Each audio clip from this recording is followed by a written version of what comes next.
வணக்கம் நண்பர்களே. டெல்லி சிபிஐ அலுவலகத்தில் கரூர் பெருந்துயரம் குறித்த விசாரணை தவேகாவினுடைய 2ஆம் கட்ட நிர்வாகிகளிடம் விசாரணை நிறைவு பெற்றது. ஆனால் இதில் ஒரு சின்ன ரகசியம் முடிந்திருக்கிறது. என்ன அது?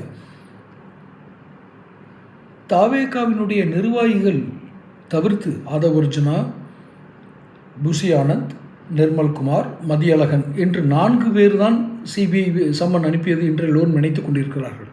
இல்லை, அந்த பிரச்சார வேனுடைய டிரைவருக்கும் அனுப்பப்பட்டது. அந்த டிரைவரும் அங்கு ஆஜராயிருக்க வேண்டும். அவர் ஏதாவது ஒரு காரணத்தினால் அல்லது சட்டப்பூர்வ அவருடைய ஆஜராக முடியாத நிலையை விளக்கி கடிதம் கொடுத்து அந்த விசாரணையிலிருந்து அவர் விலக்களிக்கப்பட்டாரா? விலக்களிக்கப்பட முடியாது. ஆனால் சம்மன் அனுப்பியதை அடுத்த ஒரு தேதியில் அனுப்புகிறேன்னு சொன்னாங்களா? அல்லது சிபிஐ வேண்டாம், இப்போ வேண்டாம், இவங்களுடைய ஸ்டேட்மெண்ட்டும் கேட்டுட்டு அதுக்கப்புறம் வேன் டிரைவருடைய ஸ்டேட்மெண்ட் கேட்போன்னு வெயிட் பண்ணுறாங்களா? இது ஒரு மிக முக்கியமான இடம். காரணம், இந்த நிர்வாகிகள் அனைவரும் சொல்லும் அறிவுரைகளை கேட்டு தான் அந்த பேருந்தை இயக்கியிருப்பார் அந்த வேன் டிரைவர். அப்போ அவருடைய ஸ்டேட்மெண்ட் ரொம்ப முக்கியமாகுது. இன்னும் பல ரகசியங்கள் கூட அந்த பஸ்ஸில் என்ன இருந்தது, யாரெல்லாம் பேசினார்கள் என்பதற்கான மனித சாட்சி அந்த டிரைவர் தான். ஸோ டிரைவர் வாக்குமூலம் ஒருவேளை இப்போ டிரைவரை காட்டாமலே இவங்க கொண்டு போயிட்டு இருக்காங்களான்னு தெரியல. டிரைவர் வாக்குமூலம் ரகசியமாக கூட வைக்கப்பட்டிருக்கலாம்.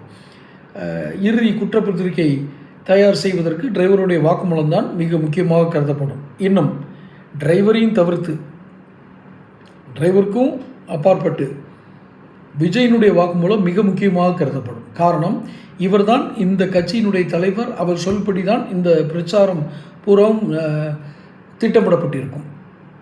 அந்த பிரச்சாரத்தில் என்னென்ன நடக்க வேண்டும், அந்த தேர்தல் பிரச்சாரத்தில் என்னென்ன நடக்கணுன்றது கூட உத்தரவுகள் அந்த தலைவர் தான் பிறப்பிச்சிருப்பார். அப்போ அவரை இணைக்கலைன்னா இந்த குற்றச்சாட்டை முழுமை பெறாது, இந்த விசாரணையும் முழுமை பெறாது.